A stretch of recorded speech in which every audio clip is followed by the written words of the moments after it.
Hi everyone, today I want to share with you all the 3 reflections I've had over the last month of journaling every day. So I started journaling every day about a month ago because I'd continuously seen creators and influencers online that I strive to be like talking about the importance and the benefit it's brought to their lives through just the ability for them to put their thoughts on paper and make a game plan for the day and then just run away with it. So I wanted to try it out. It's nothing I've ever done. I've actually had this journal for um, years now. I probably got it when I was still in high school, and I've never used it. It's really cool. You can upload the notes directly to Google Drive, but I've never used it before. But I've been using it for the last month, and I can honestly say this is one of the best things that I've been doing so far to keep me grounded every day while I'm here at home, getting into a new routine, and also just learning how to put my thoughts into words on paper and then taking these words on paper and these plans and implementing them into my life. So I highly recommend it. And over the past 30 days, I have, been writing essentially every day about goals I have for the future, what's on my mind, what I have to do that day, a lot of different things. There's really no structure to it, and that's what I've, liked about it. Um, but I went back through these notes yesterday. I was noticing that I write the same thing really often, just in different words. So these 3 takeaways that I've had are a culmination of where I think I am currently in my life, and then also things that have helped me, things that I think are beneficial and other people should try. Ultimately, dog's barking. Buddy, no. Buddy, no bark. What are you doing? Hey, stop barking. Oh, Buddy. Ultimately, I want to share these 3 takeaways with you all, just show what has been helping me so far. So I have 3 bullets on here, what I'm talking about today. The first thing that I've realized over my notes for the past 30 days is every day I seem to write something about where I'm at in my life, what goals I have for that day, what goals I have coming up, what I'm doing to achieve those goals. And it's essentially like a status report every day. The first one, well, let me preface this first. Before I talk about this first point, I wanted to record this video because I see the journaling and the reading part as a way to, expand my vocabulary. That is more so the creative side of things. But I've also been actively working on trying to improve my speech, my articulation, and I think video and recording videos of myself speaking is the best way to do that and the best way to get comfortable with talking to other people, talking in front of a crowd, learning how to become a better public speaker. So I think these 2 go hand in hand. Part of the reason I've seen such a big benefit from the journaling and the reading is because when I speak online or in front of the camera, I'm so much more comfortable. I know exactly what I want to say most of the time. I just naturally have clarity in my thoughts. First one I wanted to talk about was basically a status report and pulse check of where I am in my life. And I boiled it down to this phrase. This summer and, the next year for me until I really get there is the phase of 0 to 1. I realized this because over years of trying to start random businesses and find little, niche ways to make money online and find ways to, do little side hustles and stuff like that. I've learned a lot, but I've struggled to have organization for a lot of that period of time. I'm realizing now that although I've gained a lot of knowledge over those years and, I'm definitely a smarter, well-seasoned person because of it, I don't have really anything to show for it. And that's something that bothers me every single day is not actually having one true project that I've totally dedicated myself to and seen the long-term benefits of it. So, my goal for this summer is to get from 0 to 1. This relates to a much larger goal I have, which was about a year or 2 ago. I had kind of decided in my mind, I'm like, I would really like to be a part of some higher, you know, exclusive private entrepreneur community. I really am searching to find people that are really ambitious. They want to, create their own thing, pave their own path. And I struggle to find communities like that where I'm from or, find people that are truly dedicated and all in to this sort of thing.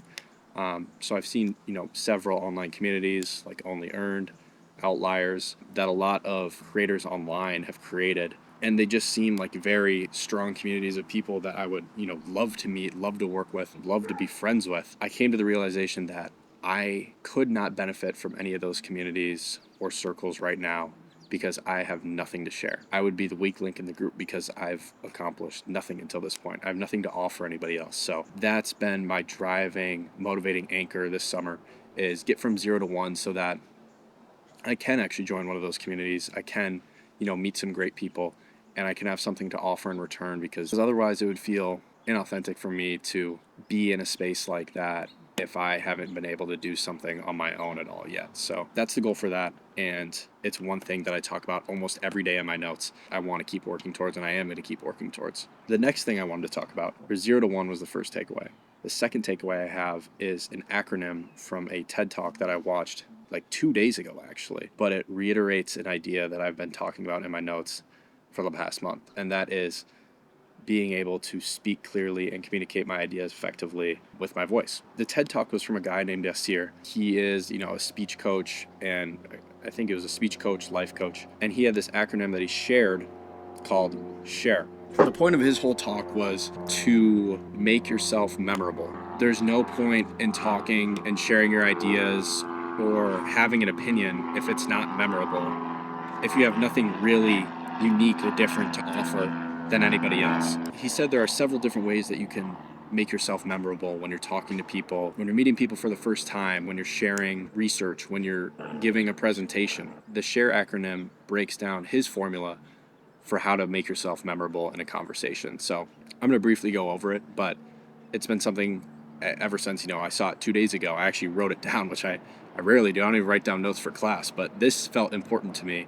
And I see it as an issue these days. Obviously, it's something that I'm trying to improve, but a lot of people aren't able to speak in front of crowds, speak on camera, speak in day-to-day lives with conversations with people. So it's something that I've been trying to actively build to not only create an authentic and just real personal brand around myself, but as a way to separate me from, the general person that is unable to communicate their ideas anymore or interact with the people around them. So the acronym goes as this. So it's SHARE. The S stands for stand out, and this means to have your own authentic style, whatever that may be. Whatever you have to do to stand out, that's something that makes you unique. That's something that makes you memorable and will naturally attract people towards you. The second thing to do when speaking, for the H, is to highlight your key points. You have to make sure that when you are talking to an audience or talking to somebody else, they need to be able to know at the end of the conversation what your key points were, and you shouldn't ramble throughout the conversation. Otherwise, your main message and whatever you're trying to get across will just get caught up in the noise. Highlighting your key points of what you're trying to say is very important. The third letter of the acronym A stands for addressing your audience. Yasir said the only thing that people like more than to talk about themselves is to hear other people talking about themselves. So if you as the speaker are directly talking to the audience and making it personable to them, that is something that will resonate with them, and that's something they'll remember and care about in the future. Addressing your audience. The R in the SHARE acronym stands for repeatable. Can the audience repeat what you said after you say it? And this is very valuable because you could say a lot of good things. You could stand out. You could highlight your key points. You could address the audience. But at the end of the day, if you don't do it good and they can't repeat what you said, or you went on for too long and there was too much good information that couldn't be synthesized, then there's really no point in saying it at all. I see that a lot in school, where a lot of the teachers probably do actually have good information to tell you, but they don't really care about it half the time. Most of the time it's just boring stuff that can't be boiled down into anything important, so it just gets lost in translation. So making sure what you say is repeatable is a great way to make sure that you will be memorable in a conversation or presentation, meeting somebody new. Repeatable. And the E, the final step, is to show emotion when you're speaking. This is definitely something that I'm not good at. I'm not a super emotional guy. I try to be pretty even keeled, not get too high, get too low. But it is something that I've actually practiced. Roy Lee, the tech Twitter guy, Cluely founder, interview coder. I've watched a lot of his content. He's everywhere. He's all over the internet. And he does a lot of similar raw talking videos to the camera where he just gives his takes on stuff. And he's a very animated character, super interesting and engaging guy to watch. Even though I'm not him, I have specifically recorded videos that, I haven't posted because they just didn't feel like me. But I have specifically recorded videos trying to speak like him with his, what you call it? Is it inflex? His tonality, whatever that word is. With his tonality, with his emphasis on specific words. I have specifically recorded videos trying to talk like him. I think in turn it's allowed me to actually have more emotion in the videos that I film, not to the extent that he does it because he is a totally different person and I will never be like him. But it's definitely made me a better speaker overall. So the final thing is to speak with emotion. And if you can do those 5 things, I truly believe that's a great framework for how to approach public speaking and just speaking in general. Because at the end of the day, at least for me in my position as I see it, I want to be as great as I can possibly be. I want to build, the biggest company I possibly can. I want to be super, in shape and fit. I want to live a very healthy lifestyle. Everything I want to do, I would say, is pretty extreme and it's not super common. So being able to communicate my ideas effectively and grow my digital presence will directly relate to me improving and getting closer to all these goals that I want to achieve in the future. So that's why I think that would be, that's why I think it's important to me. And that's why I keep showing up in my notes. But I think that is a great life lesson and goal and thing to work on for everybody is improving your speech, because with AI expanding more by the day, I believe there's going to be a real need for authentic, real, personal brands, thought leadership, whatever you want to call it.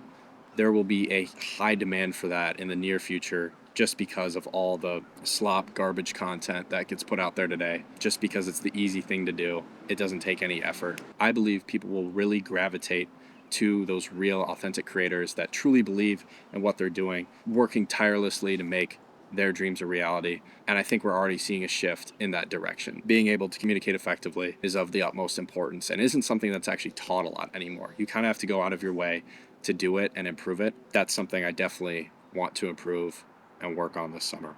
And then finally, the third thing and final thing that I've been realizing through my notes, and it's actually from a creator called Reed Seddon, I believe. I don't know if he came up with it, but he made a video on Instagram about it. I saw about a month ago that was talking about how your emotions aren't a reflection of what's happening around you, but it's a reflection of how you choose to react to what's around you.